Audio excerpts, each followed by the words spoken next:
Assalamualaikum warahmatullahi wabarakatuh. Wah, luar biasa sekali. Aplaus buat Anda semua, Bapak Ibu.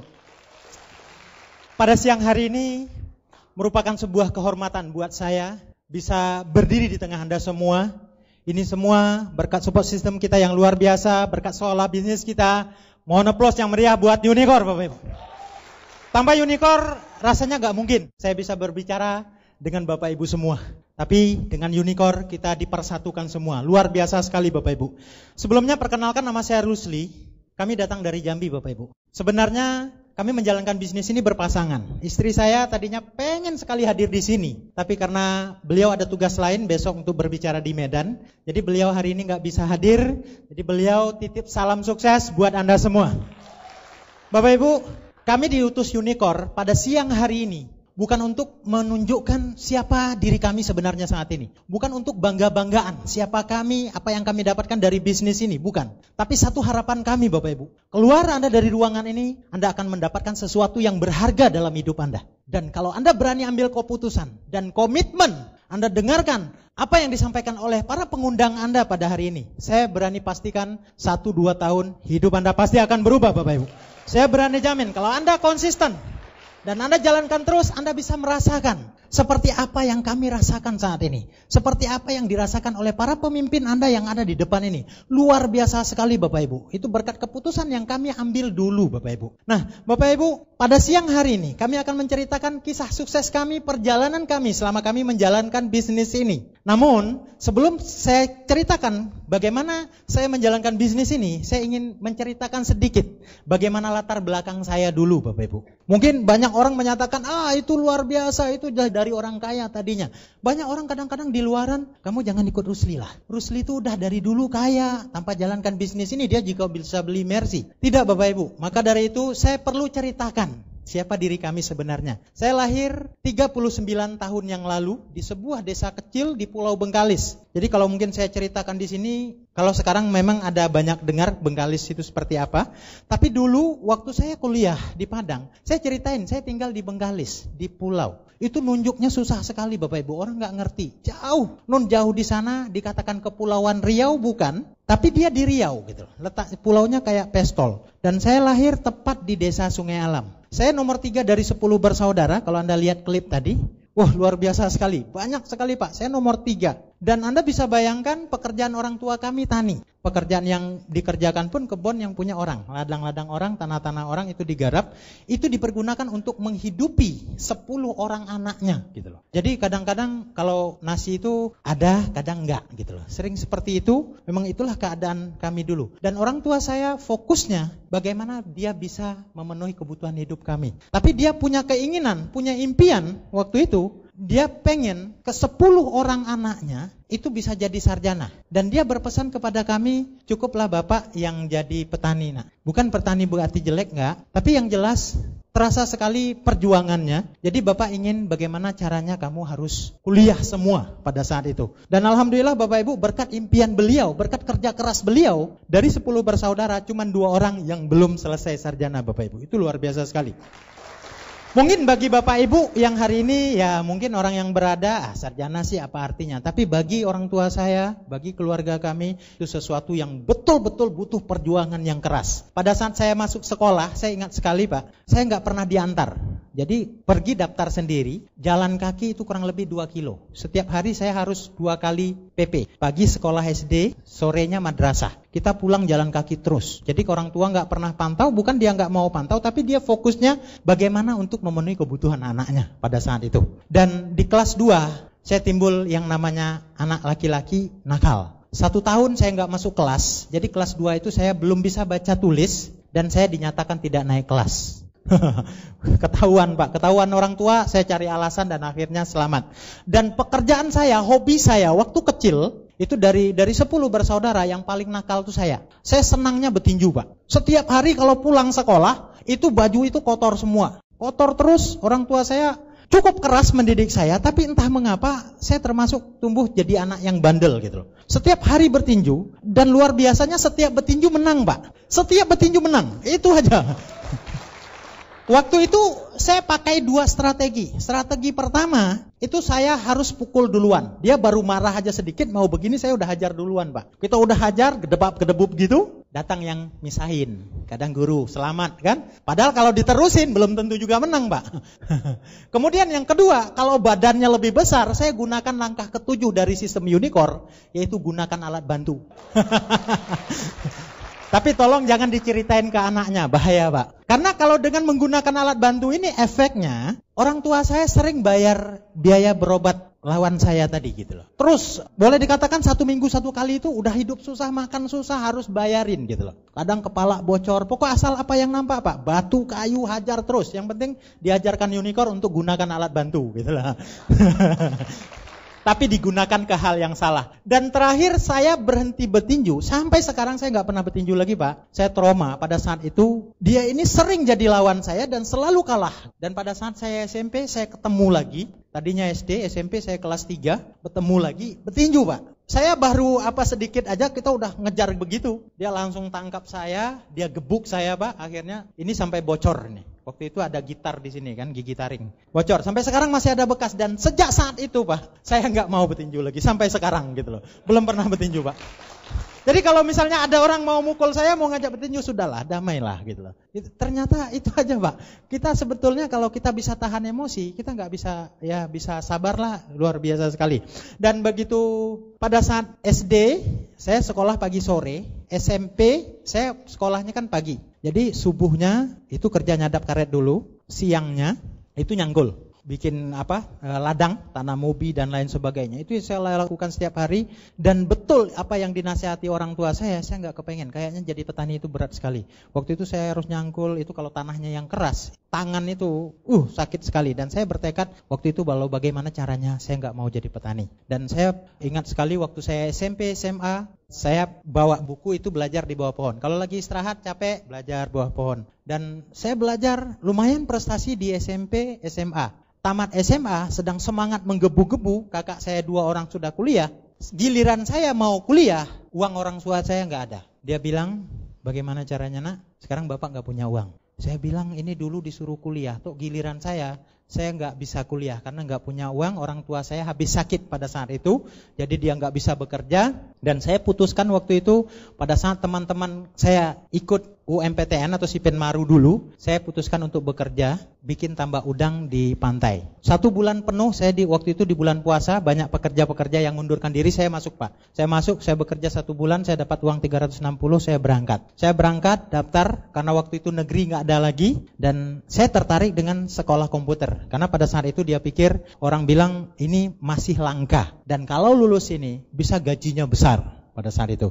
Dan saya daftar, saya tes, karena nggak terlalu banyak, saya lulus. Mungkin hampir semua lulus Pak, tapi begitu selesai tes, saya pulang ke rumah. Bagaimana caranya? Uang ini baru cukup untuk uang pembangunan pada saat itu, awalnya. Dan saya kerja lagi, dan berangkat, sampai saya berangkat di situ, mulai kuliah. Uang kuliah ada, tapi untuk biaya hidup 1 hari nggak ada. Setiap hari itu nggak ada. Akhirnya saya putuskan untuk kerja jadi kuli bangunan, apa aja yang kerja serabutan, yang penting bisa mendatangkan uang. Dan malam hari saya jadi guru ngaji. Saya ngajar ngaji.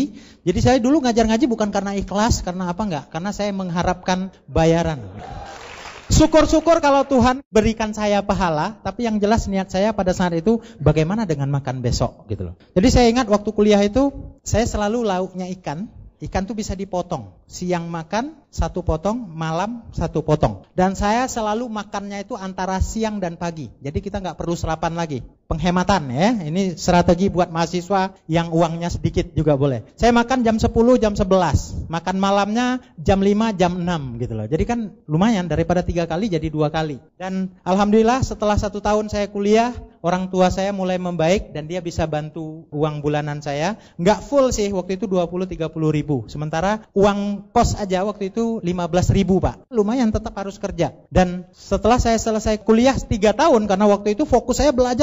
Karena saya nggak ingin pulang kampung jadi tani lagi gitu loh. Karena saya melihat banyak sarjana Pada saat itu teman-teman saya mereka kuliah, orang tuanya ada yang jual kebun, jual ladang, ada yang jual sawah, tapi pulangnya ujung-ujung mau ke kebun lagi, kebun udah terjual gitu loh. Dan saya bertekad waktu itu bagaimanapun caranya saya tidak mau pulang kampung untuk jadi petani lagi. Dan saya belajar rajin sekali, berkat saya gigih dan rajin waktu itu. Saya nggak mau tahu teman belajar, teman bermain, saya nggak ikut. Dan selesai saya di semester 6, saya diangkat jadi asisten dosen. Dan saya jadi teknisi komputer juga pada saat itu. Dan setelah saya wisuda hari Sabtu, hari Seninnya saya diangkat langsung jadi dosen. Waduh, lega sekali, senang sekali. Saya telepon orang tua suruh pulang, langsung potong kambing, undang orang gitu loh. Iya, senang sekali Pak. Bapak bisa bayangkan anak petani bisa jadi dosen pada saat itu. Masih muda lagi. Wih, saya senang walaupun saya gelantungan di bis kota, tapi masih muda, masih kelihatan kayak anak-anak dipanggil Bapak. Luar biasa. Saya senang sekali Pak.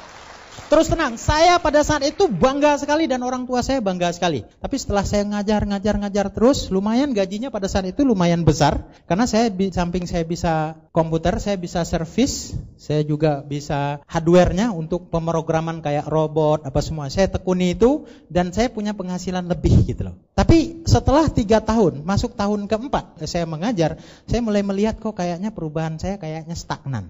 Nggak banyak perubahan yang terjadi gitu loh. Dan gaji waktu itu naik paling 100.000, tapi harga barang udah melambung. Sewa kamar kos waktu itu udah naik. Kok kayak gini hidup kayaknya seperti mati saja gitu loh. Ibarat detak jantung, kalau dia tetap begitu sama dengan orang mati. Jadi sama dengan saya waktu itu, kayaknya ini kita hidup tapi mati gitu loh. Dan pada saat itu saya melihat ada senior saya yang udah tua sekali, dia masih ngajar. Orang bilang luar biasa, Bapak ini udah tua masih dipakai juga gitu loh. Saking tuanya ini apanya nggak ada lagi, giginya nggak ada lagi. Jadi kalau dia ngajar Pak, barisan 2-3, saya kan biasanya duduk di barisan 1-2 gitu loh. Barisan 1-2 itu kosong. Kenapa? Karena kalau dia ngomong itu kena gerimisan gitu loh. Dan saya melihat lagi ada satu orang yang udah tua gitu loh, sakit-sakitan, ada kesalahan kecil, dia langsung dipecat. Kalau kayak gini hidup saya nggak mau. Dan di tahun keempat setelah saya selesai jadi dosen di sana, saya memutuskan untuk tidak mengajar di sana. Waktu itu saya mau dikirim S2, saya putuskan untuk terima S2 dan saya berangkat ke Jogja ngelola lembaga pendidikan yang Om punya. Saya kelola selama 2 tahun, lumayan Pak, luar biasa. Perkembangannya, Om saya bisa beli mobil, komputernya dari waktu itu 30 unit jadinya 100 lebih unit, dan ternyata juga kita ngerjain untuk orang tambah kaya, kita tetap seperti ini. Dan tahun 1998 saya putuskan waktu itu pulang ke Jambi.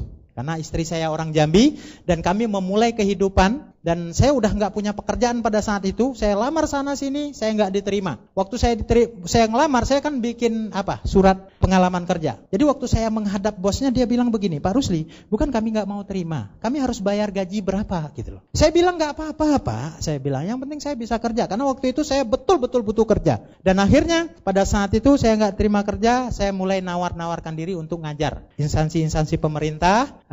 Dan tepat pada saat itu saya sedang ngajar di Depnaker Tran, ya, Depnaker pada saat itu masih Depnaker. Saya ngajar mereka tanya begini, Pak Rusli punya komputer nggak? Komputer nggak punya Pak, tapi kalau uang 3 juta kayaknya ada. Saya bilang, gini aja Pak Rusli buka kursus komputer. Saya pikir buka kursus komputer modalnya berapa? 3 juta itu kan bisa beli komputer Pak Rusli. Oh ya, bisa ya. Akhirnya saya buka di rumah mertua di Sekat, yang di belakangnya bikin untuk les komputer, les bahasa Inggris dengan bahasa Prancis, karena istri saya bisa bahasa Prancis, bahasa Inggris, dan saya buka kursus 1 unit komputer Pak. Dan berkat bantuan orang Depnaker, mohon aplaus buat Pak Mamo dan Pak Henry pada saat itu. Beliau membimbing saya terus Pak. Akhirnya kami bisa buka di ruko, dan pada saat itu kakak saya juga menawarkan untuk tanam modal, kita kerja sama-sama katanya, dan akhirnya berkembang dari 1 unit tadi, akhirnya saya bisa sampai 90 unit komputer, dan sampai dengan jumlah mahasiswa saya diploma 1, diploma 2 pada saat itu, karena saya buka desain grafis, saya buka teknisi komputer, itu pada saat itu masih langka. Sampai 200-an orang Pak. Tahun kedua pada saat itu. Ramai sekali. Dan pada saat itu saya sedang asik bekerja. Saya juga diterima mengajar. Saya mengajar di 4 perguruan tinggi. Saya dosen terbang. Bukan harus terbang, bukan. Tapi saya mengajar di beberapa perguruan tinggi. Saya dikirimin brosur oleh adik saya dari Jogja. dia kirim brosur tersebut dalam amplop. Dan sebelum itu, dia udah telepon kakak saya. Dia telepon karena saya dengan kakak kan kami kerjasama. Telepon kakak saya, Kak tolong bilang ke abang, ini ada bisnis bagus. Tapi kakak saya agak ragu. Jadi waktu saya datang ke kantor dia bilang begini, Pak Rusli, karena di kantor dia panggil bapak kan, Pak Rusli, ini ada bisnis yang hadiahnya kapal pesiar pesawat. Saya bilang, mana ada itu. Saya bilang, bohong itu. Dan akhirnya 2 hari, 3 hari dia nggak tahan. Akhirnya dia bilang, ini ada kiriman dari adik. Saya ambil itu brosur, saya bawa pulang, Pak. Bawa pulang ke rumah, saya baca. Sampai di rumah baca, waktu saya sedang baca, modal 2 juta, ada 40 juta per bulan, masih masuk akal. Begitu ada gambar pesawat terbang pribadi, saya bilang ini pasti penipuan besar. Dan istri saya waktu itu tanya gitu loh. Istri tanya, itu apa ya? Gitu loh. Jangan dibacalah gitu loh. Jangan dibaca, ini pasti penipuan. Karena kenapa? Saya tahu sekali istri saya tuh begini. Kalau misalnya ada orang nawarin produk, ada orang nawarin ini, datang ke rumah, ujung-ujungnya karena kasihan, dia akhirnya join juga. Akhirnya dia beli juga. Dan banyak juga produk-produk MLM, dan dia pernah juga bergabung di MLM, Pak. Dia pernah jalanin MLM. Saya pikir kalau dia tahu ini, karena kalau wanita kan dia tidak mikir-mikir susahnya gimana. Kalau wanita itu kan sukanya yang indah-indah, betul nggak? Yang dia lihat pesawat, mobil mewah, kapal pesiar, villa. Kalau kita laki-laki kan biasa pikir bagaimana datangnya, bagaimana caranya pada saat itu. Dan pada saat itu saya putuskan untuk tidak bergabung. Saya pikir ini bisnis pasti bisnis penipuan. Bapak Ibu bisa bayangkan dengan modal uang 2 juta. Kira-kira gitu loh, masuk akal nggak? Penghasilan puluhan juta, kita nggak pakai belanja lagi gitu loh. Dan kita bisa dapat kapal pesiar, pesawat, villa mewah seperti yang dibayangkan tadi Bapak Ibu. Nggak mungkin, nggak masuk akal rasanya. Orang kok dulu waktu kami sebelum jalankan bisnis ini, beli kacang goreng aja susah gitu loh. Sekarang setelah jalankan bisnis ini luar biasa sekali. Beli mobil, beli rumah seperti beli kacang goreng. Luar biasa sekali, banyak leader berubah Bapak Ibu. Dan sekarang Anda lihat tadi, orang bagi Mercy kok kayak bagi kacang goreng gitu loh. Sepertinya nggak masuk akal. Kalau Anda gunakan logika hari ini, wah sulit Pak. Sama dengan saya dulu karena saya pergunakan logika. Tapi saya beruntung punya istri, waktu itu dia tidak pergunakan logika. Tapi dia punya impian dan keinginan yang besar, dia punya insting yang luar biasa. Pada malam harinya, pada saat saya tidur Pak, dia takut kalau baca pada saat saya lihat. Karena dulu dia pernah ikut MLM, saya bilang nggak usah ikut. Berhenti gitu loh, berhenti dia Pak. Waktu masih pacaran gitu juga. Ini bisnis apaan ini? Sudahlah, kalau nggak ada kerjaan lain, sudah berhenti. Atau kita putus. Dia berhenti Pak, bener. Luar biasa sekali. Dan pada saat malam itu dia pelajari pada saat saya sedang tidur. Katanya jam 2 sampai jam 4 pagi Pak. Jam 2 sampai jam 4 pagi dia nggak bisa tidur sampai pagi hari. Setelah dia pelajari, pagi harinya dia siapin sarapan. Tapi aneh, hari ini dia berperilaku agak aneh. Sambil dia pijit, saya bilang ini karena saya tahu pasti ini ada maunya. Emangnya kenapa Bu? Ada apa? Enggak ada apa-apa gitu. Saya lihat dia kusut, enggak tidur. Tapi ada cahaya yang begitu semangat sekali dari muka dia. Pada saat saya mau pergi ke kantor, saya pakai Vespa saya. Saya dulu kenapa pilih Vespa? Karena saya dosen, jadi saya bisa masuk buku di box Vespanya. Kalau sekarang kan enggak perlu, pakai Mercy gampang gitu loh. Boxnya gede.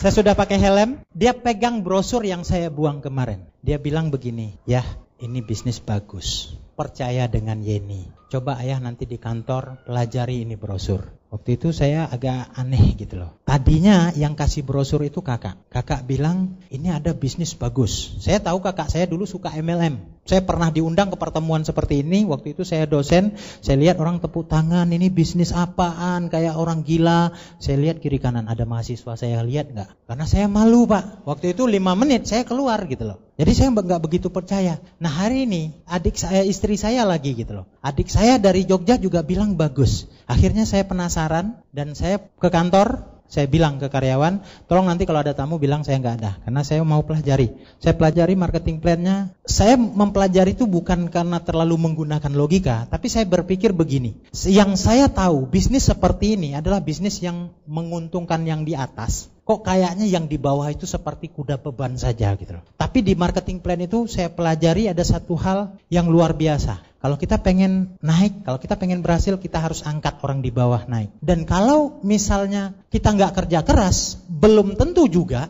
kita bisa berhasil gitu, walaupun kita duluan. Contohnya saya, di atas saya ada 10 orang, itu masih bintang 4, bintang 5, bintang 6, bintang 7 gitu loh. Jadi artinya bukan duluan gitu loh. Saya pelajari di situ agaknya menarik sekali. Jadi artinya di sini bukan yang duluan bisa berhasil, kesempatan peluangnya besar, yang belakangan enggak gitu loh. Ternyata sama-sama punya peluang. Kalau kita kerja lebih keras, kayaknya kita bisa berhasil. Kemudian saya masih khawatir, jangan-jangan ini bisnis nanti saya udah aja orang banyak, oke deh.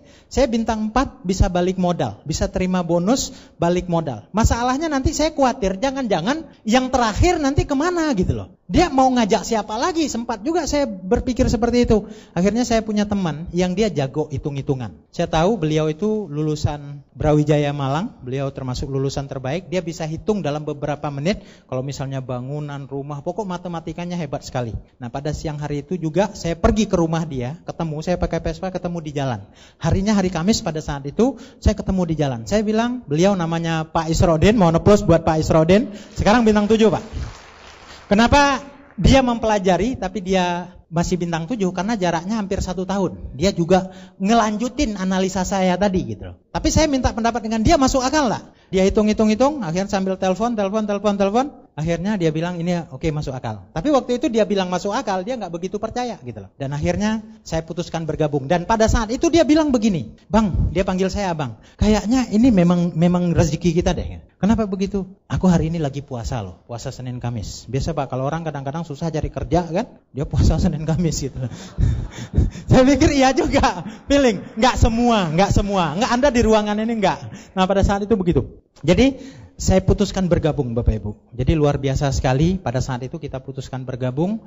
Dan saya telepon adik saya, Dek, Pak Rudi namanya, Rud, oke, kalau kayak gini abang gabung.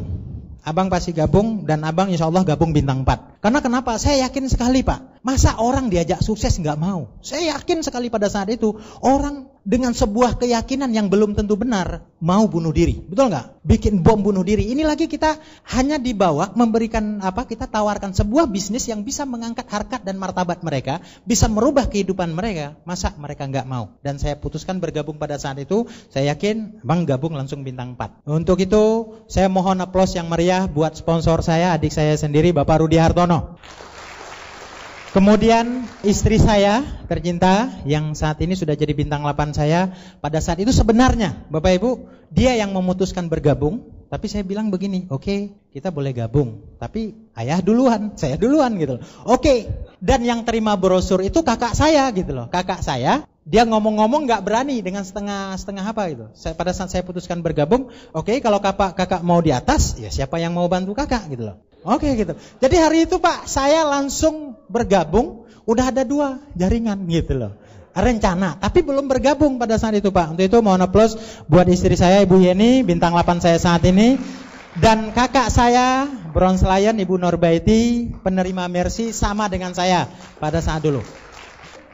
Mungkin agak sedikit pelik pada saat itu, sebuah keputusan yang kami ambil. Memang kami memikirkan begitu lama, tapi sebuah keputusan kecil gitu. Sebuah keputusan kecil. Kayaknya kalau dulu saya tidak ambil, saya nggak begitu rasakan pada saat itu. Dan saya ambil, saya juga nggak begitu rasakan efeknya. Tapi luar biasa Bapak Ibu, karena saya berani ambil keputusan, kehidupan kami berubah luar biasa. Cepat sekali Pak, cepat sekali. Kami jalankan bisnis ini dan kayaknya saya sepertinya seperti mimpi Pak. Saya sampai ke Eropa kemarin sempat saya cubit-cubit, benar apa bukan? Kayaknya baru kemarin saya pakai Vespa, baru kemarin saya ditolak orang, baru kemarin saya diejek orang. Dan kemarin kami sekarang sedang bangun rumah yang nilainya lumayan Pak. Dan kita pergi pakai Mercy, pergi cari untuk kamar mandi gitu lah. Istri saya bilang, kok kayaknya mimpi ya gitu. Benar Pak, jarak antara Bapak Ibu itu sedikit dengan saya, sedikit sekali. Hanya sebuah keputusan. Kami dulu ambil keputusan dan kami jalankan dengan serius Bapak Ibu. Hidup kami berubah. Saya yakin Bapak Ibu yang ada di ruangan ini bukan tidak lebih hebat dari saya, ada yang lebih hebat dari saya. Tapi kenapa saya bisa maju ke panggung ini, bisa berbagi kisah saya? Karena dulu saya berani ambil keputusan. Dan jarak kita sebenarnya nggak sampai dengan 4 tahun. Saya bergabung kurang lebih 4 tahun yang lalu Pak. Bapak Ibu bisa bayangkan 4 tahun yang lalu banyak nggak perubahan yang terjadi dalam hidup kita? Ingat Pak, gelombang tsunami yang menghantam Aceh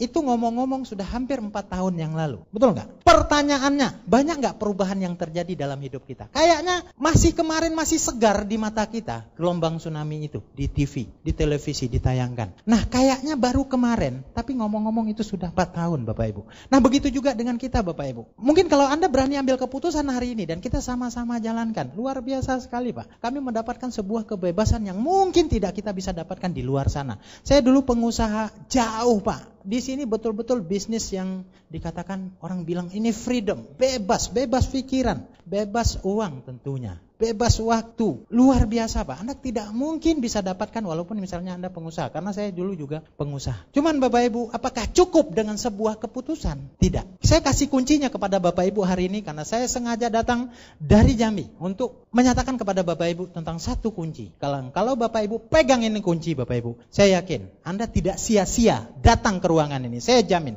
Satu kuncinya untuk saya bisa jadi pemenang, untuk saya bisa terima mercy, yaitu keputusan hanya satu kali saja. Jangan pernah ambil keputusan lebih dari satu kali. Kalau Anda ambil keputusan lebih dari satu kali, saya nggak berani jamin. Mungkin hari ini Anda ambil keputusan, Anda semangat. Mungkin Anda ditolak orang, Anda diejek orang, Anda berhenti. Atau mungkin Anda sekarang oke, yes, luar biasa sekali. Mungkin Anda dibilang ke istri Anda, Papa nyadar Papa mimpi ya, ngigo ya. Mungkin dia bilang begitu, Anda mungkin berubah keputusan Anda. Hanya ambil satu kali keputusan saja Pak.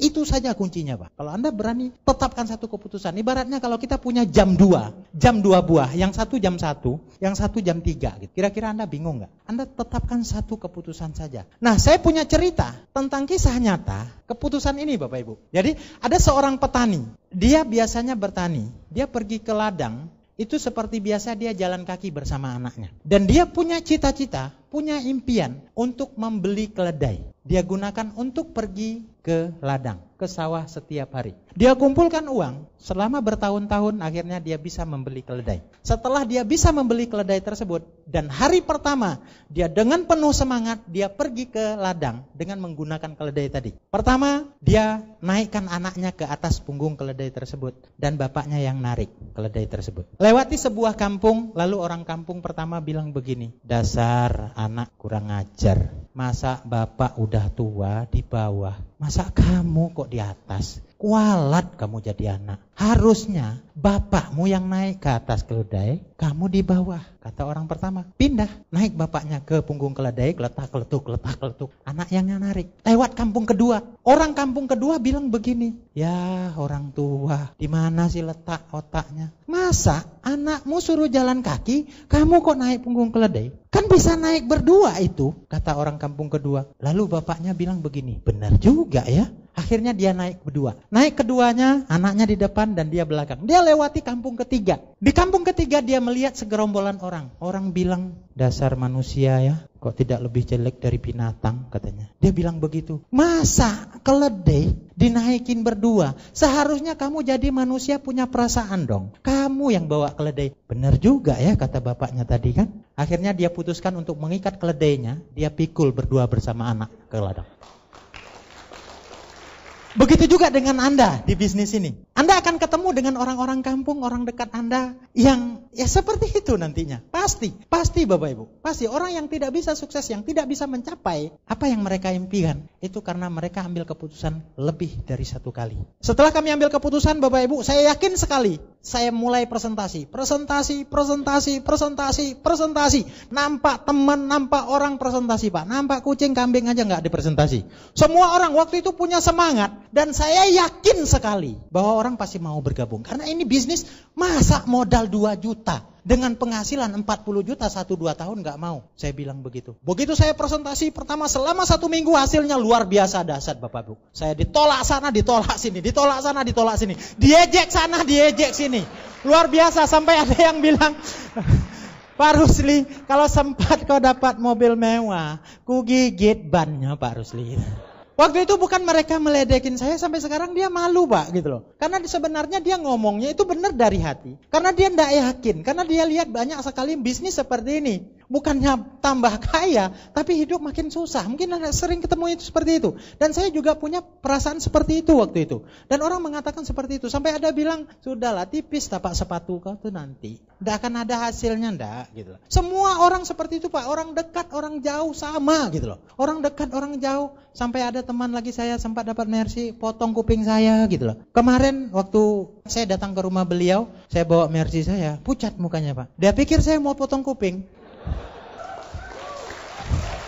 Nggak sampai begitu kali lah. Orang makin sukses kan makin humble, betul nggak? Nggak mungkin saya mau potong kuping, saya cuma mau liatin gitu loh. Ini loh hasilnya gitu loh. Sudah kami ngomong sebentar, makan kue pulang. Itu aja Pak, itu sebuah kebahagiaan yang luar biasa. Nggak perlu kita, katamu salah ini, nggak perlu. Kita cuma tunjukin aja. Mungkin Anda hari ini ditolak orang, diejek orang. Anda nggak perlu lawan dia Pak. Anda simpan cerita Anda, mungkin hari ini pahit Pak. Tapi nanti suatu hari di panggung kemenangan Anda akan ceritakan kisah tersebut Bapak Ibu. Akan manis sekali.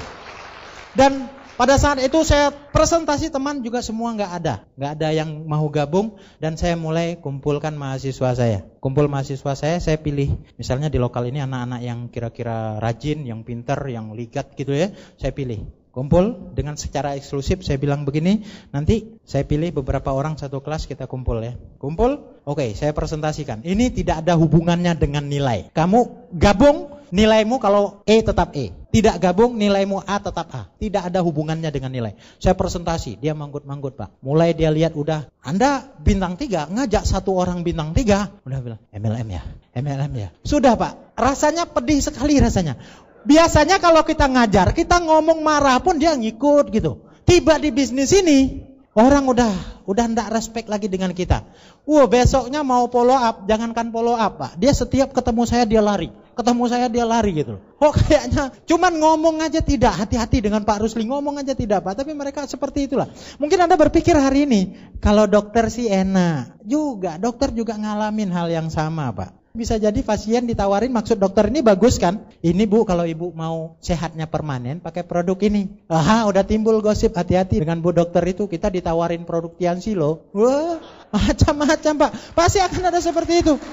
Saya punya downline juga. Dia biasanya bengkelnya rame gitu loh. Saya bilang pesan begini, hati-hati loh. Hati-hati kamu bisa kehilangan pelanggan kalau kamu tidak bagus cara ceritanya. Dia pilih-pilih dan kadang-kadang dia tidak presentasi pada saat dia buka bengkel gitu. Dia presentasi malam, dia minta alamat. Ujung-ujungnya udah dipresentasi, di follow up dia tidak mau join. Minggu depan dia udah di tempat orang lain perbaiki motornya. Seperti itu. Tetap siapapun kita, bisnis ini adil Pak. Siapapun kita, dosen, mahasiswa, guru, ustadz, kiai, dokter, semua kita akan mengalami penolak. Jadi saya bilang Tuhan ini betul-betul adil. Allah ini betul-betul adil. Siapapun kita diuji dulu gitu loh. Tidak gampang untuk maju sebagai seorang pemenang Pak. Kita diuji. Kita masalahnya apakah kita mau lewati ujian-ujian tersebut atau tidak. Itu saja. Banyak orang mengeluh dengan kehidupan ini. Ada seorang wanita, gadis. Dia setiap hari mengeluh kepada ibunya tentang hidup ini kok sulit sekali. Kok banyak sekali rintangan dan lain sebagainya. Dia mengeluh setiap hari. Akhirnya suatu hari ibunya suruh dia pergi ke dapur untuk merebus 3 panci. Merebus air di 3 panci. Panci pertama dia taruh wortel,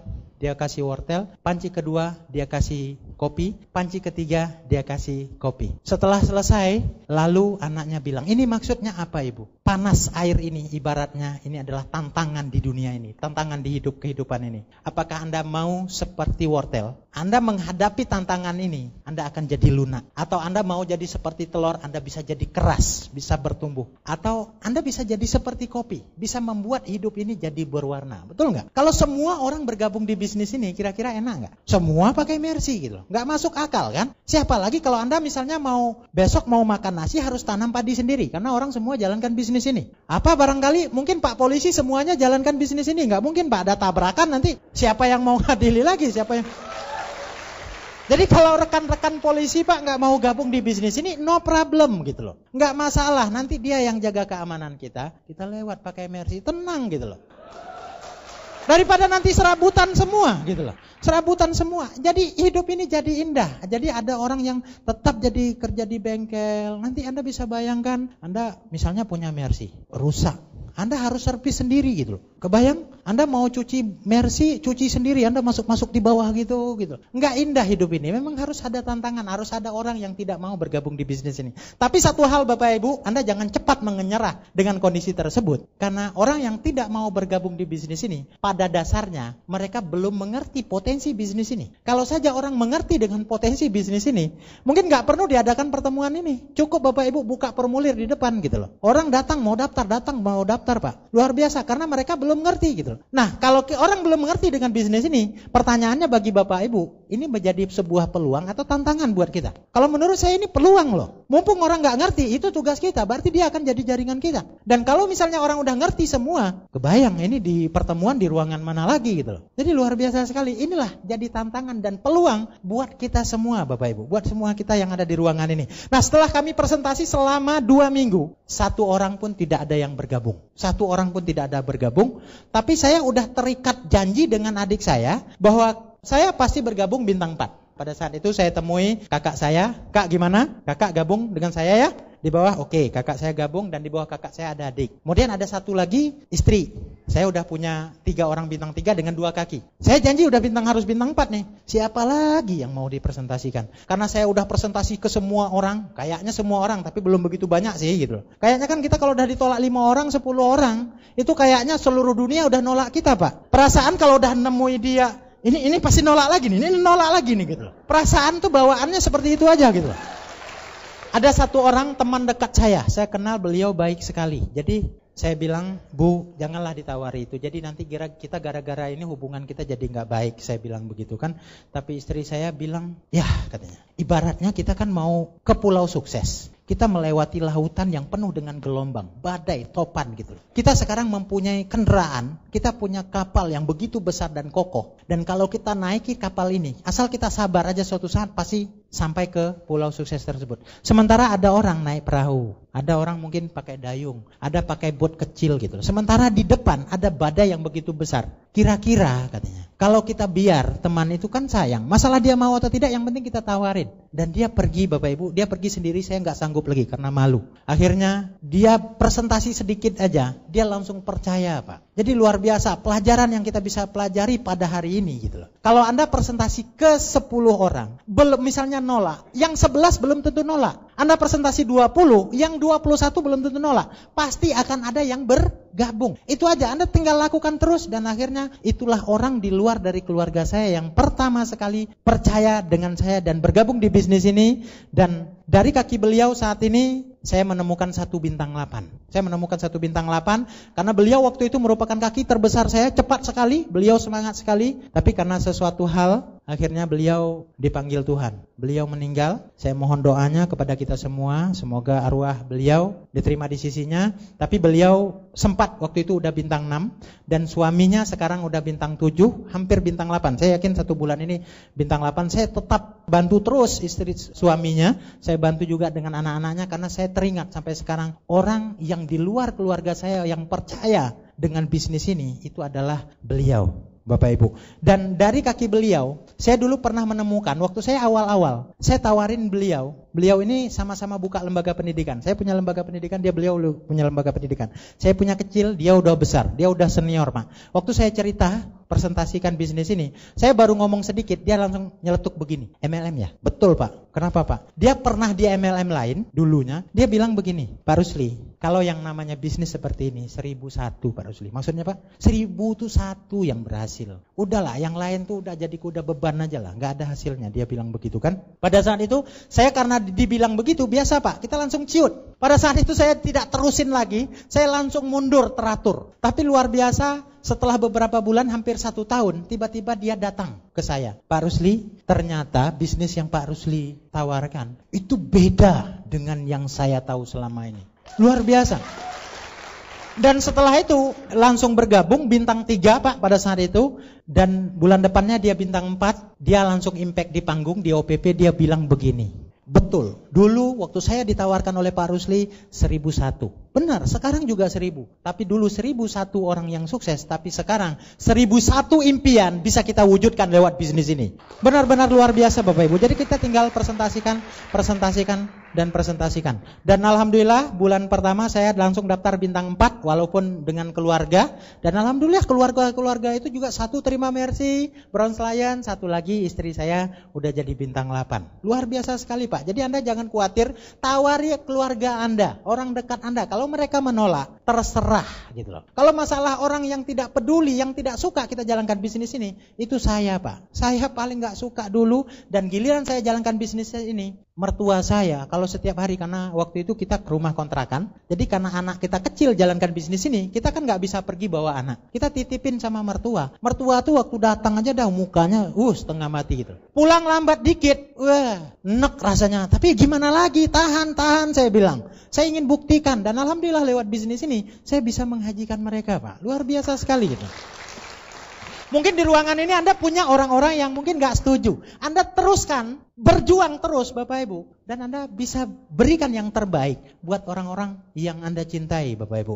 Dan kami jalankan bisnis ini setelah bulan pertama bintang 4, bulan kedua saya langsung bintang 5. Bintang 5, upline bilang, leader bilang, ini luar biasa Pak Rusli dari Jambi katanya kan, mereka turun. Mereka turun, kami udah siap-siap kumpulkan orang. Kumpulkan jaringan waktu itu, kita udah semangat Pak. Sekali mereka datang saya lihat kucuk kecil-kecil semua. Mahasiswa semua. Ngomongnya masih pakai tag. Waktu itu kan kita udah pada orang-orang tua juga gitu loh. Saya kan udah tua juga. Saya pikir ini anak kecil ngajari yang enggak lagi dia bilang. Saya pikir ini bisnis kan gampang, cuman bintang 4 kuncinya kan. Bintang 4, semua orang bintang 4, kita pasti jadi Gold Lion. Saya pikir dulu seperti itu. Mereka bilang begini, kita harus 7 langkah, buat impian, baca buku, dengar kaset. Loh kok buang-buang waktu gitu loh. Harus menghayal duluan. Saya pikir enggak masuk akal. Akhirnya mereka pulang. Waktu itu kita interogasikan malah. Marketing plan itu karena kita udah pelajari, kita sharing marketing plan tapi tunjukin siapa yang hebat. Ternyata mereka juga enggak menguasai gitu loh. Kita menguasai, kita merasa menang. Mereka pulang, setelah 2 bulan saya masih bintang 5. Bulan ketiga masih bintang 5. Bulan keempat masih bintang 5. Bulan ke-6 bintang 5 juga. Kok kayaknya capek ini gitu loh. Saya telepon adik, "Dik gimana caranya?" Kok abang, "Bang, gini aja, abang punya kaset di situ." Saya ditinggal 4 kaset starter pack itu, dan akhirnya kami pelajari, alhamdulillah Bapak Ibu, sejak saat itu saya baru sadar, ternyata di bisnis ini kita nggak bisa hebat sendiri, kita nggak bisa semangat sendiri. Yang penting berapa orang hebat yang bisa mengikuti kita. Kalau kita mungkin bisa terbang, tapi apakah orang di bawah kita bisa terbang? Enggak kan? Jadi artinya kita tetap jalankan dengan sistem. Dan kita berbahagia sekali saat ini kita berada di organisasi bisnis, organisasi support system yang luar biasa, yang sudah ada jalan-jalan dan caranya Bapak Ibu. Untuk itu mohon aplaus buat Unicorn. Bapak Ibu nanti tinggal hubungi orang yang mengundang Anda, ada standar yang namanya core person. Anda tinggal jalankan ada yang di core person saja. Sudah, saya berani jamin Pak. Kalau Anda nggak berhasil, Anda bertahan 2 tahun, 3 tahun. Kalau nggak berhasil juga, Bapak Ibu bisa temui saya nanti. Saya yakin. Tapi saya akan yakin sekali Bapak Ibu, kalau Anda jalankan seperti yang diajarkan oleh Unicorn. 1-2 tahun ke depan, Anda akan datang kepada kami, kepada saya. Betul kata Pak Rusli, ini Mercy saya. Luar biasa sekali Pak. Hidup ini begitu indah. Luar biasa sekali Bapak Ibu. Pada saat kami tawarkan bisnis ini ke teman-teman, banyak sekali alasan-alasan mereka. Saya kemarin baru 3 hari yang lalu Pak, saya presentasi dengan seorang pejabat. Dia bilang begini, "Kamu ini terlalu memikirkan materialistis, terlalu memikirkan uang." Saya diceramahin malahan gitu loh. Padahal waktu itu saya datang pakai Mercy loh Pak. Saya bukan mau nunjukin Mercy, saya hanya ingin menunjukkan dengan bisnis ini kita bisa dapat Mercy gitu loh. "Kamu terlalu materialistis." Dia bilang begitu. Sudah saya capek bilang, saya keluar aja. Saya banyak ketemu dengan orang seperti itu. Bapak Ibu, sebenarnya hidup ini bukan materialistis. Saya sebenarnya tidak butuh uang. Tapi masalahnya orang di luar butuh uang kita. Kalau kita mau beli baju, bisa tanpa uang? Dengan senyum aja bisa? Enggak gitu loh. Anda mau naik haji, kita mau naik haji nih. Mau naik haji Pak, saya yakin sekali saya bisa naik haji. Tolong daftarkan nama saya. Uangnya mana? Pasti ditanyain uang kan? Kita masuk ke hotel, tidak ditanya uang. Enggak kan? Tetap. Memang uang bukan segala-galanya. Tapi segala-galanya butuh uang. Sebulan yang lalu, itu ada jaringan saya. Beliau baru bintang 4. Jadi dia pergi kondangan, naik motor, 4 orang gitu loh. Anaknya 3, dia sendiri gitu loh. Dan di simpang, itu ada orang motong lampu merah. Dia hajar semuanya, patah kaki, patah. Anaknya masuk ICU semuanya. Dan pada saat, waktu itu saya lagi di luar kota, istri saya yang ngurus. pada saat udah masuk rumah sakit, dimasuk di UGD, bukan orang udah sekarat ini yang diurus, tapi yang ditanyain ini siapa yang bertanggung jawab, siapa yang mau bayar. Lalu istri saya bilang, saya Pak, ini KTP saya. Mereka baru urus Pak. Jadi uang memang bukan segala-galanya, tapi segala-galanya butuh uang gitu loh. Apakah ada salahnya dengan uang gitu loh? Uang kan tidak dibawa mati gitu loh. Ada yang bilang begitu? Betul. Saya mau tanya kepada Anda, uang memang tidak dibawa mati. Tapi kalau dengan Anda punya cukup uang, Anda kalau sakit kan lebih nyaman toh, berobat menjelang kematian. Dan saya mau tanya dengan Anda dari lubuk hati yang dalam, kita memang nggak bisa bawa uang. Kalau Anda meninggal sekarang, pilihannya Anda mau meninggalkan warisan yang banyak atau meninggalkan hutang. Warisan yang banyak gitu loh. Orang banyak bicara materialistis lah gitu loh. Dan ada orang yang bilang katanya uang tidak bisa beli cinta gitu. Apalagi kalau tidak punya uang. Punya uang aja tak bisa beli cinta gitu loh.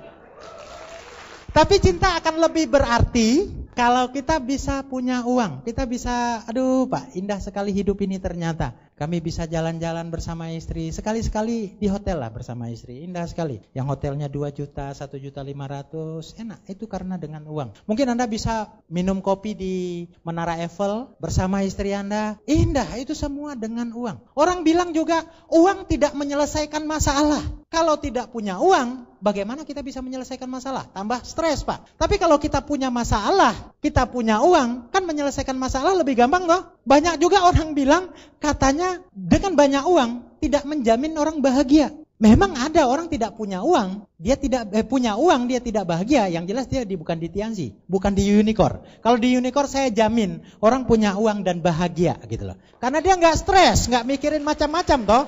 Nggak mikirin macam-macam. Kalau di bisnis konvensional, wah berat sekali Pak. Berat, saya yakin berat sekali kalau di bisnis konvensional. Tapi di bisnis ini luar biasa sekali. Dengan kita punya banyak uang, kalau kita misalnya kita boleh memilih, kita miskin, tidak punya uang, tidak bahagia, atau tidak bahagia tapi punya uang banyak. Bapak Ibu pilih mana? Ya, maksudnya kita punya uang tidak bahagia, atau tidak punya uang, tidak bahagia, atau punya uang banyak, tidak bahagia. Pilih mana? Iya, kalaupun harus memilih pahitnya, tidak bahagia kan punya uang gitu loh. Stres kita bisa, ya gitu loh. Bisa jalan-jalan, bisa ke Bali sebentar, bisa ke luar negeri gitu loh. Tapi kalau udah tidak punya uang, tidak bahagia lagi, aduh enggak keren Pak. Banyak orang bilang katanya bisnis ini akan jenuh. Benar, waktu saya bergabung dulu saya pikir, ini udahlah terlambat. Dan banyak orang bilang, kalau pertama kamu Pak Rusli baru bisa enak. Saya dulu bergabung di bisnis ini bukan pertama di Jambi Pak. Waktu saya bergabung udah ada bintang 6, udah ada bintang 7 malahan. Dan lebih pada saat itu ramai sekali sudah. Nggak mungkin kamu bisa berhasil di sini,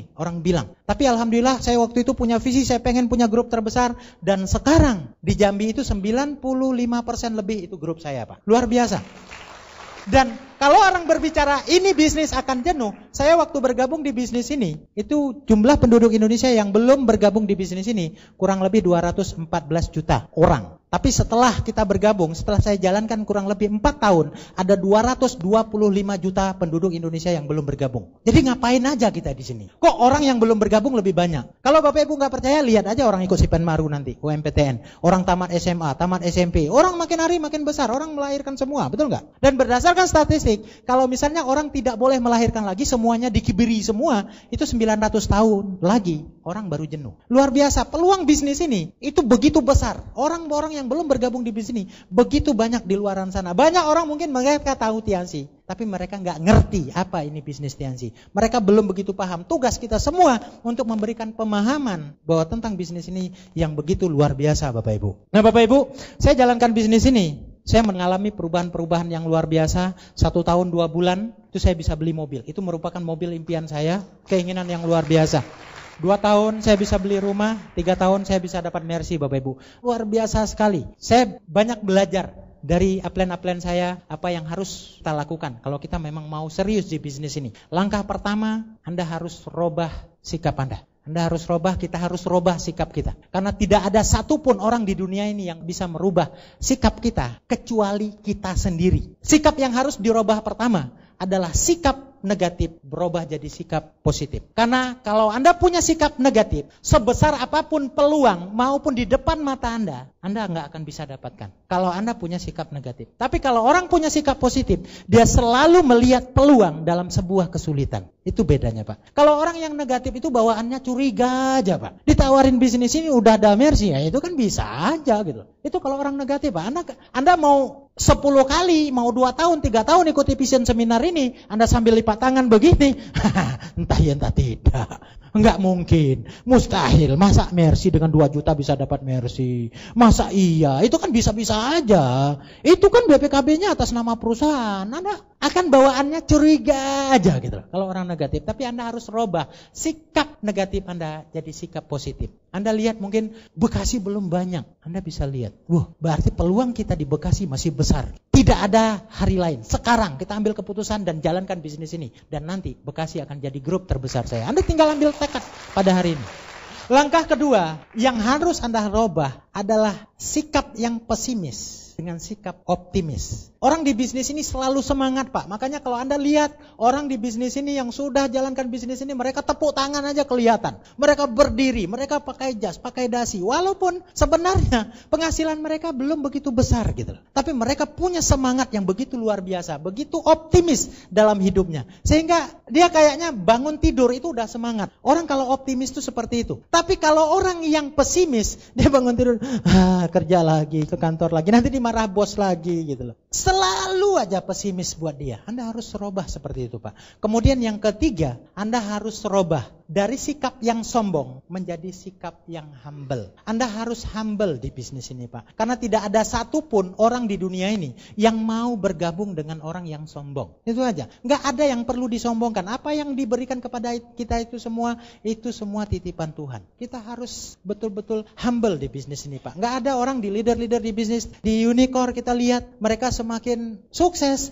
tapi kayaknya mereka semakin humble. Luar biasa sekali, Pak. Ini kadang-kadang kita lihat orang kok kayaknya miskin tapi sombong gitu loh. Ya, mau apalagi yang mau disombongkan selain sombong gitu kan? Mau disombongkan hartanya nggak punya gitu loh. Ya harus sombong lah gitu loh. Begitu, Pak. Kemudian Anda harus serubah sikap yang tidak peduli menjadi peduli. Di bisnis ini Anda akan punya hati yang begitu peduli, Pak, dengan sesama, dengan downline Anda, dengan grup Anda. Memang pada saat kita awal jalankan bisnis ini, kita akan temui teman-teman kita menjauh. Saya punya cerita waktu saya pertama, dulu saya ngajar di Padang, saya dosen di Padang selama 4 tahun. Saya punya banyak rekan-rekan dosen. Di sana saya punya mantan mahasiswa juga. Sebelum saya jalankan bisnis ini, saya telepon, saya mau ke Padang. Mereka datang, Pak. Mereka datang, kita kumpul sampai pagi kadang-kadang. Kita ngobrol, tak tentu arah gitu kan, kita ngobrol. Mereka senang. Tapi setelah kami jalankan bisnis ini, kita ngobrol dan saya presentasikan bisnis ini. Ujung-ujungnya jam 9 udah mundur. Istri saya lagi nggak ada teman, saya lagi sibuk gitu loh. Mundur semua, Pak, jam 10 udah bubar gitu loh. Teman kita banyak melarikan diri. Tapi alhamdulillah di bisnis ini Bapak Ibu,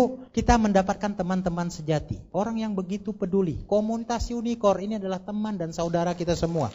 Memang kita akan kehilangan teman, tapi kita akan dapatkan teman-teman baru, Pak. Itu yang saya rasakan. Kemana saya pergi, saya punya teman, saya punya saudara. Dan sekarang Tiansi sudah go internasional. Unicorn sudah go internasional. Apalagi artinya kita punya teman, punya saudara, bukan hanya di Indonesia, tapi di mancanegara, Pak. Luar biasa. Mungkin hari ini Bapak Ibu belum terpikir bahwa Bapak Ibu bisa seperti yang saya sampaikan tadi. Saya juga dulu berpikir gitu. Sampai-sampai saya nggak siap. Waktu saya disuruh berbicara di vision seminar, saya waktu itu sempat grogi gitu loh. Saya pikir apa yang saya harus ceritakan. Kok kayaknya baru kemarin saya presentasi, saya masih bintang 3, tapi sekarang saya sudah berbicara di panggung vision seminar. Dan nanti vision seminar ini akan diadakan di seluruh dunia, Pak. Tentunya yang akan jadi pembicara Anda semua yang ada di ruangan ini.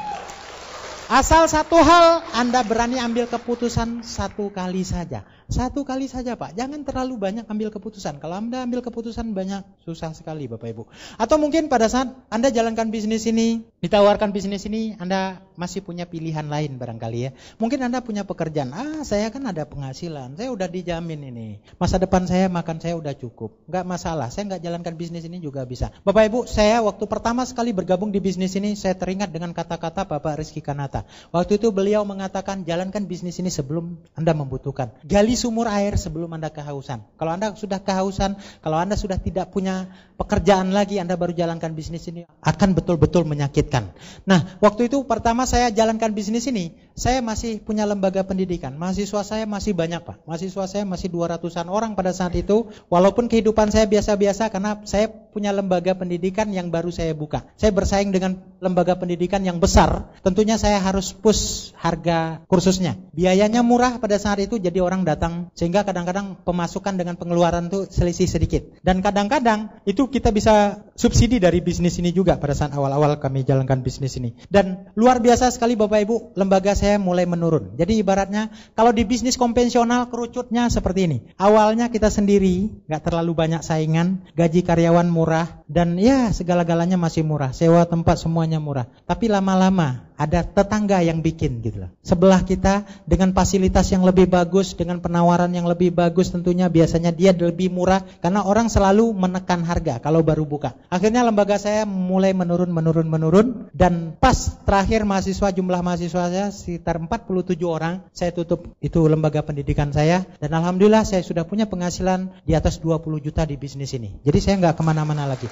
Dan menyakitkan Bapak Ibu, kalau Anda sudah kehausan baru Anda jalankan bisnis ini. Saya punya teman sama-sama buka lembaga pendidikan dan dia lebih senior dari saya. Mahasiswanya lebih banyak pada saat itu, tapi karena persaingan bisnis seperti yang saya gambarkan tadi, akhirnya merekanya bangkrut. Mereka bangkrut 2 bulan yang lalu, 6 bulan yang lalu ada satu orang ketemu dengan saya. Dia bilang, saya lihat mukanya udah lusuh, tadinya pakai mobil, direktur, Anda bisa bayangkan, tiba-tiba dia datang ke rumah pakai ojek. Dia pinjam duit, Pak Rusli, saya mau pulang kampung, saya pinjam uang 150.000. Luar biasa, saya tawarkan bisnis ini, dia bilang, kayaknya udah telat Pak, kalau dulu saya bergabung. Padahal pada saat saya tawarkan mereka gak mau, karena dia bilang, saya fokus dengan usaha saya. Tapi pada saat mereka sudah susah sekali, ditawarkan bisnis ini juga gak mau. Penyesalan tidak pernah ada di depan, tapi penyesalan selalu ada di belakang.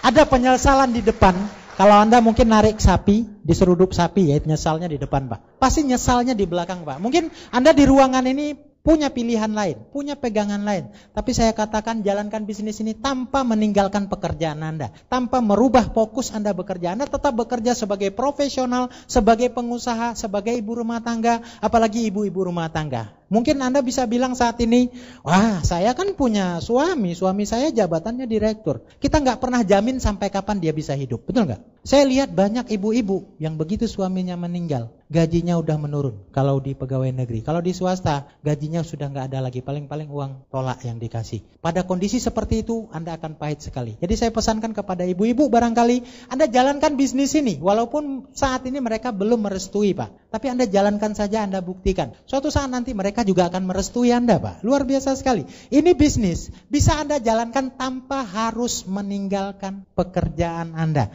Nah Bapak Ibu, saya pengen sharingkan apa yang kami dapatkan di bisnis ini. Ini hasil dari sebuah perjuangan kami. Ini pada saat saya terima Mercy saya bersama istri tercinta. Ini saya bersama Mr. Lee waktu itu makan malam Bronze Lion Above ya. Dan istri saya waktu itu nggak bisa ikut karena dia masih bintang 8, dia tertantang sekali. Saya bilang ke istri saya, Ibu kalau makan malam dengan Mr. Lee itu nggak enak kalau di Indonesia. Tanamkan di luar negeri. Dan akhirnya pada saat beliau berangkat ke Cape Town, kayaknya beliau bisa bersama dengan Mr. Lee. Luar biasa sekali Pak. Kalau Anda ketemu dengan Mr. Lee, beliau punya semangat yang begitu luar biasa. Anda akan ikut antusias. Anda tidak sempat negatif Pak. Beliau punya visi yang begitu besar. Lewat visi beliaulah sehingga kami bisa berubah. Anda semua yang ada di ruangan ini asal Anda berani ambil keputusan dan keputusan satu kali saja, Anda juga akan berubah Bapak Ibu.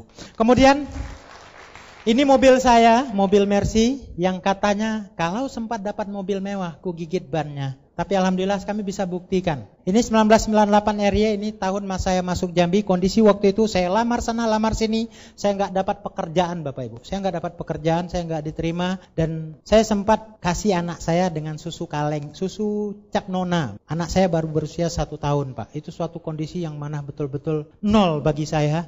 Kenapa saya pakai tahun 1998? Karena saya tidak ingin jadi orang yang sombong. Karena begitu saya lihat mobil ini, semua mobil saya semuanya 1998. Karena saya selalu mengingatkan bahwa saya dulu pernah jatuh, bahwa saya dulu pernah miskin, yang susah sekali. Dan setiap saya misalnya sedikit agak sombong atau sedikit nyaman, saya selalu ingat dengan kondisi seperti ini Bapak Ibu. Kemudian ini kurang jelas, ini bersama kakak saya, Ibu Nurbeti, yang tadi terima brosur, kami terima, dan ini mobil saya gitu. Bebas Pak, itu yang dikatakan freedom. Ini mobil gratis ya. Ini sebenarnya bukan saya yang foto, saya lagi main-main gitu loh. Ada downline saya yang foto gitu loh. Ini dia. Nah ini rumah kami dapatkan persis 2 tahun kami jalankan bisnis ini. 2 tahun, 1 tahun 2 bulan kami bisa dapat beli mobil. Dan setelah 2 tahun kami jalankan bisnis ini, persis 2 tahun kami bisa beli rumah. Waktu itu yang harganya cuman ya 300-an juta Pak. Mungkin gak terlalu mahal, gak terlalu bagus, tapi bagi saya ini adalah sebuah rumah yang merupakan perjuangan. Dan rumah ini dibeli Bapak Ibu. Rumah ini dibeli. Ini dengan modal hanya 5 juta rupiah.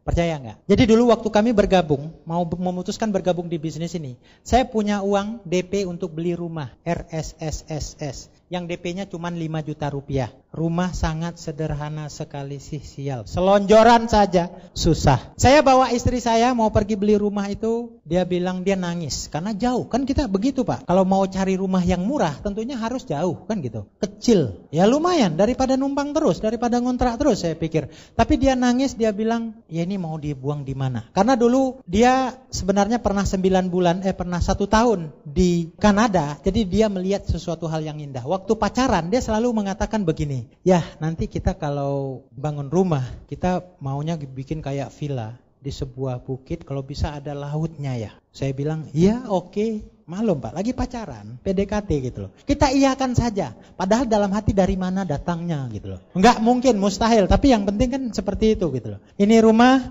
dan setelah kami putuskan dengan modal 5 juta tadi untuk bergabung, saya bintang 3, istri saya bintang 3, dan uang 1 jutanya kami gunakan untuk operasional, dan alhamdulillah sekarang itu sudah menjadi rumah yang sedang dibangun. Sekarang ini sudah hampir selesai Pak. Ini saya ambil beberapa bulan yang lalu. Karena belum selesai saya malas ngambil fotonya karena ada tambahan-tambahan. Sekarang sudah menelan dana hampir 1 miliar lebih. Jadi nanti kalau selesai 1 miliar lebih Bapak Ibu. Ini ya lumayan Pak. Itu semua hasil perjuangan kami. Mungkin Anda berpikir hari ini bisnis ini gak masuk akal, entah benar tangga. Bapak Ibu bisa bayangkan kami hanya dalam kurun waktu 4 tahun kami bisa bangun rumah yang nilainya 1 miliar lebih. Kalau kita ngumpul 4 tahun itu berapa puluh juta harus kita sampai. Tapi lewat bisnis ini betul-betul hidup kami bisa berubah luar biasa sekali. Kemudian kami bisa nikmati hidup yang berkualitas. Kami dulu ini sering bersama, kami jalan-jalan gitu. Biasanya kalau ngisi vision seminar saya selalu bersama dengan istri. Sambil bulan madu Pak. Gak apa-apa, karena dulu saya ingat waktu menikah kami tidak sempat bulan madu. Hari Minggu pesta, Senin kami harus masuk kerja lagi. Kami harus kerja keras lagi Bapak Ibu. Tapi alhamdulillah lewat bisnis ini kami bisa jalan sama-sama. Dulu waktu kami awal membangun rumah tangga, istri saya tuh kurang lebih pembantu lah gitu. Cuman statusnya aja saja istri. Tapi kalau pekerjaannya kurang lebih pembantu, kadang-kadang lebih berat. Betul lah, karena dia pagi-pagi dia harus bangun, cuci piring, masak, cuci pakaian, gosok gitu loh. Saya pernah dibilang ke istri saya, "Tolong ya ayah bantu ibu hari ini," katanya. Dan betul-betul berat sekali. Kalau saya boleh memilih, daripada saya menyelesaikan pekerjaan rumah tangga, lebih enak saya disuruh nyangkul. Betul Pak, tapi itu yang dilakukan oleh istri kita selama ini. Bagi Anda, bagi bapak-bapak yang punya istri saat ini, mungkin Anda pengen sekali membahagiakan istri, tapi Anda mungkin gak punya uang lebih untuk membayar pembantu mungkin. Dan alhamdulillah lewat bisnis ini saya punya beberapa pembantu Pak. Bukan bermaksud untuk menyombongkan diri, tapi saya hanya ingin berbagi visi. Inilah yang bisa kita dapat kalau kita serius membangun bisnis ini Bapak Ibu. Dengan hati yang begitu, dengan tekad yang begitu bulat Bapak Ibu. Dan sekarang dia gak perlu kerja lagi, kami tinggal jalan-jalan bersama. Indah sekali Pak. Jadi dia datang pulang ke rumah itu gak stres gitu lah. Rumah udah bersih. Karena pembantunya juga betah. Dulu kami kalau ambil pembantu itu 1 bulan 2 bulan ganti, 1 bulan 2 bulan ganti. Karena kan fasilitasnya dia juga nggak bagus, kemudian gajinya juga sedikit. Tapi kami bisa kasih gaji lebih Pak. Karena kalau dia pun keluar dari sini, dia bekerja di tempat orang, bekerja di swalayan, gajinya jauh lebih besar di rumah saya. Jadi luar biasa sekali. Nah ini pada saat kami jalan-jalan ke luar negeri ya, ini yang saya bilang waktu itu kami sering bercanda dengan Pak Eko.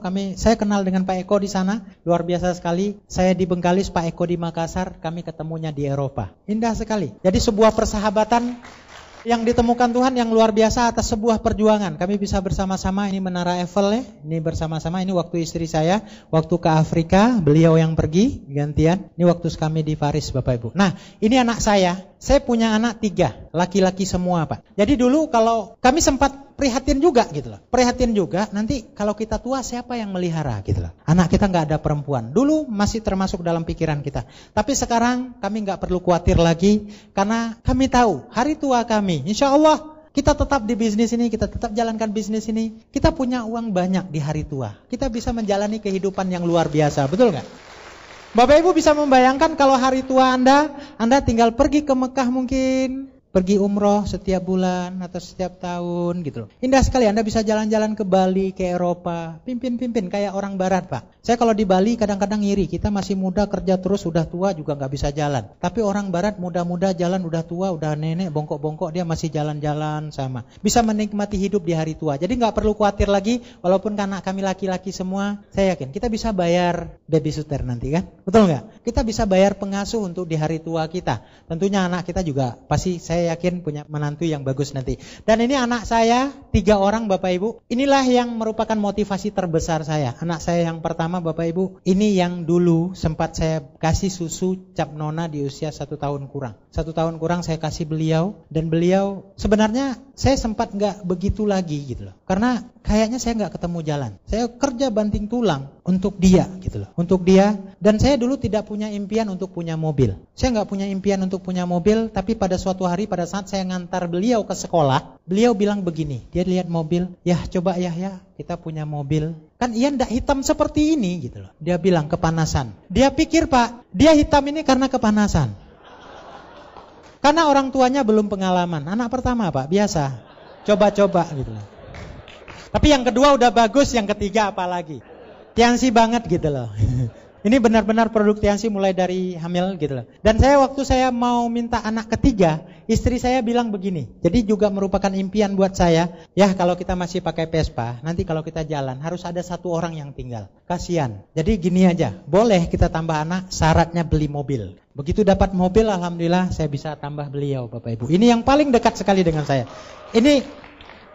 Ini dekat sekali dengan saya Pak. Jadi saya kalau keluar kota, dia tadi malam jam 11 dia belum bisa tidur. Dia minta nelpon. Karena saya dari kecil, karena saya waktu itu sudah bintang 8, baru beliau lahir. Dia nelpon tadi malam ngomong sebentar, sudah itu baru dia tidur. Jadi luar biasa sekali. Kami begitu dekat karena saya ngurus beliau, ngurus ini. Dan setiap hari kami bisa bersama dengan beliau Bapak Ibu. Kalau saya keluar kota, hari ini saya 2 hari keluar kota, besok 2 hari saya langsung jemput, langsung ajak beliau main-main. Kadang-kadang ya dia sukanya berenang Bapak Ibu, seperti ini. Nah ini hobi mereka makan. Anak kecil sukanya makan aja. Waktu saya belum di bisnis ini, kalau dia mau makan, misalnya dia makan KFC atau makan apa, itu jatahnya 1 bulan sekali. Bulan ini Pizza Hut, bulan besok KFC, bulan besok mau makan di Bumi Pasundan dan lain sebagainya, itu ada jatahnya Pak. Dan saya luar biasa sekali, dia hafal setiap tanggal 1. Ya sudah tanggal 1. Tapi sekarang Bapak Ibu alhamdulillah, kami misalnya setiap pulang ke rumah, jemput dia mau makan di mana, kami tinggal ajak Bapak Ibu. Kami tinggal ajak, mereka nggak harus tahan gitu loh. Tinggal kita bisa bebas. Jadi di bisnis ini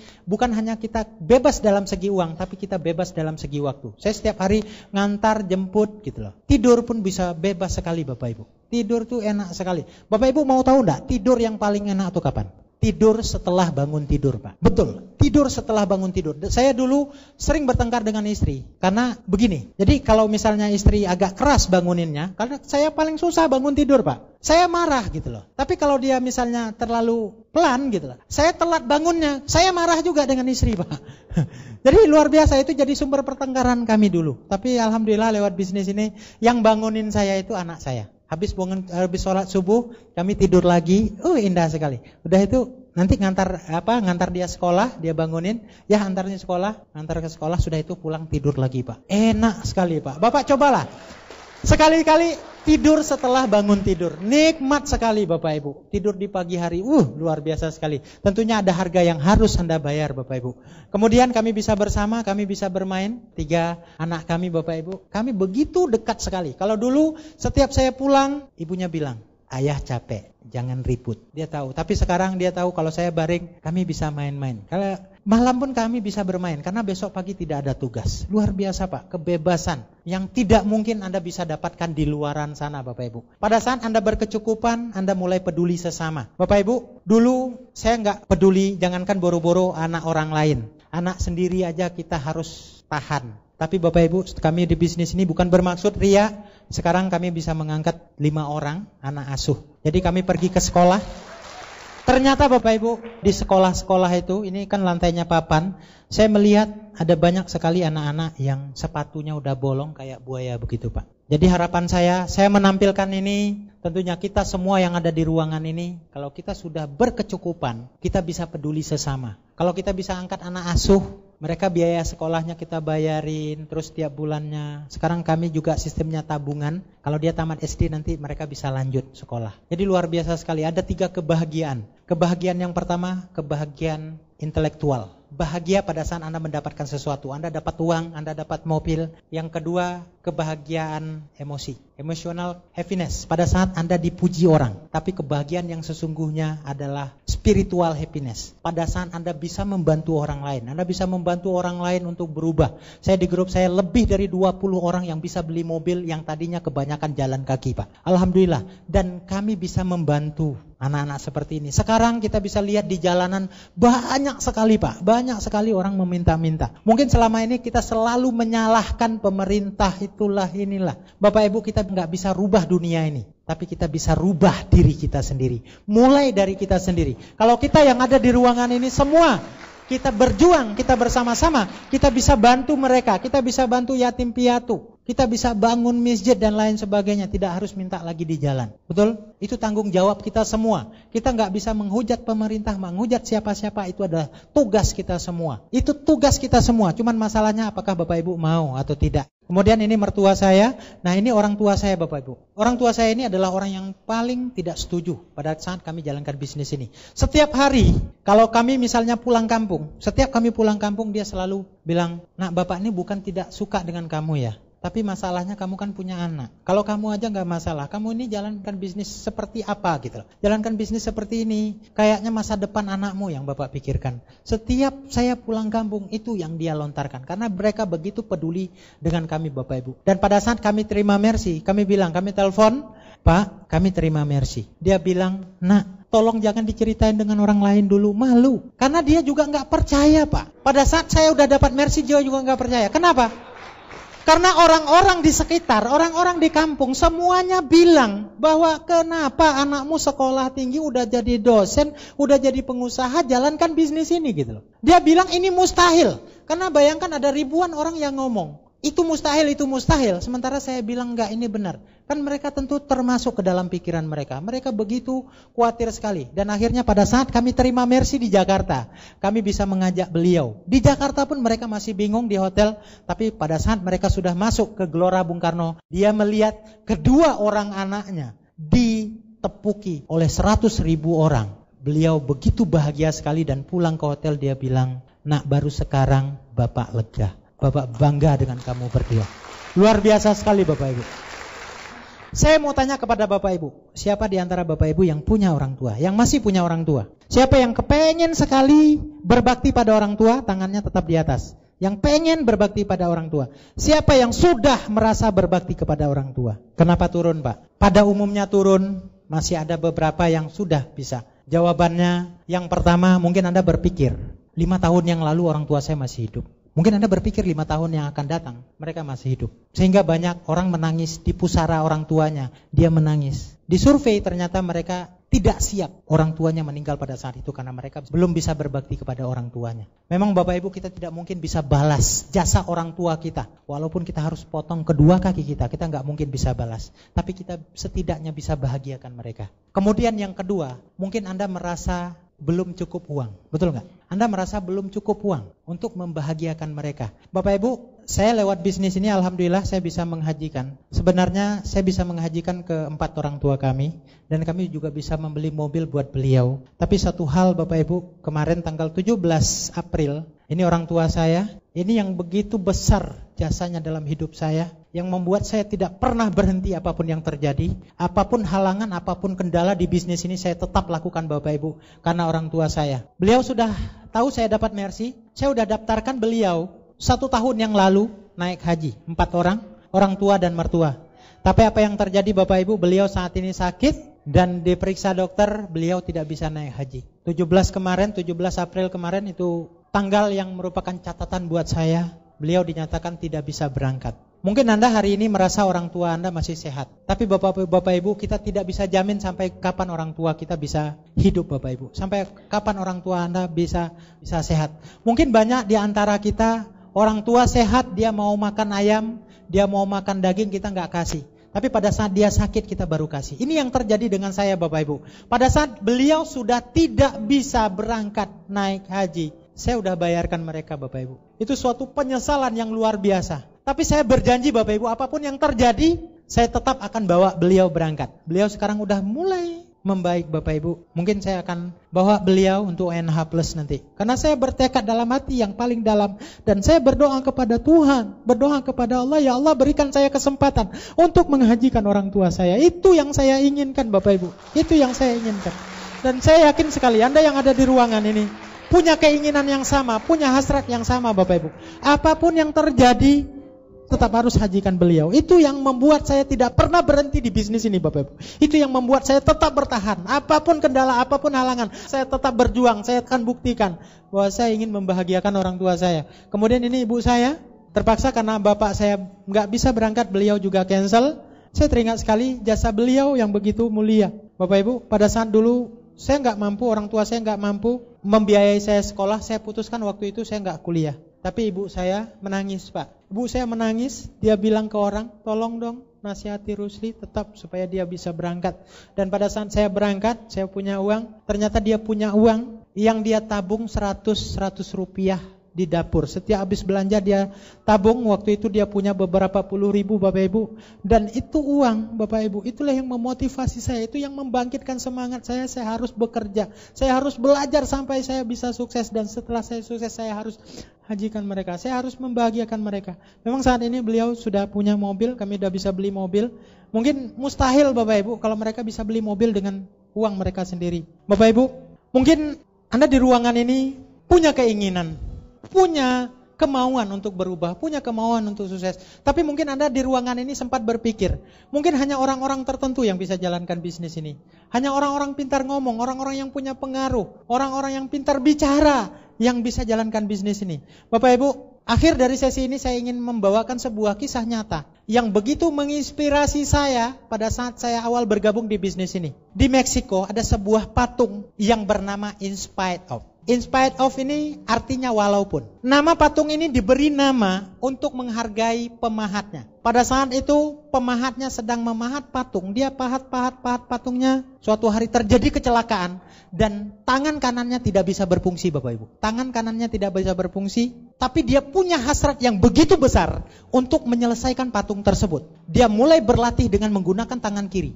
Anda bisa bayangkan yang tadinya menggunakan dua tangan kanan dan tangan kiri. Dia harus menggunakan tangan kiri yang tidak biasa dia lakukan. Tapi dia melakukan penyesuaian dan akhirnya memang membutuhkan waktu yang cukup lama. Akhirnya dia bisa menyelesaikan patung tersebut. Bapak Ibu, mungkin Anda berpikir hari ini saya mungkin gak bisa. Bapak Ibu, kondisi fisik kita itu menentukan 5% keberhasilan kita di bisnis ini. Tapi 95% itu ditentukan oleh impian dan hasrat Anda yang begitu besar Bapak Ibu. Saya punya orang-orang besar di dunia, para legenda di dunia ini yang mereka dinyatakan cacat. Tapi mereka begitu besar jasanya di dunia ini. Mungkin Anda kenal Milton. Beliau itu buta, tapi beliau bisa jadi pelukis. Apakah karena bakat? Tapi itu karena hasrat yang begitu dalam. Anda kenal mungkin Beethoven. Beethoven itu, beliau itu tuli, tapi beliau jadi penggubah lagu klasik dunia yang begitu ternama. Mungkin Anda kenal Tony Christiansen. Beliau itu bisa mendaki gunung Kilimanjaro. Beliau punya dan 2 ban hitam di olahraga taekwondo. Tapi dia lakukan itu semua tanpa kedua kakinya. Dia hanya menggunakan kedua tangannya Bapak Ibu. Anda kenal mungkin Lena Maria, dilahirkan tanpa tangan, hanya dengan sebelah kaki, satunya lagi pendek. Beliau bisa jadi perenang.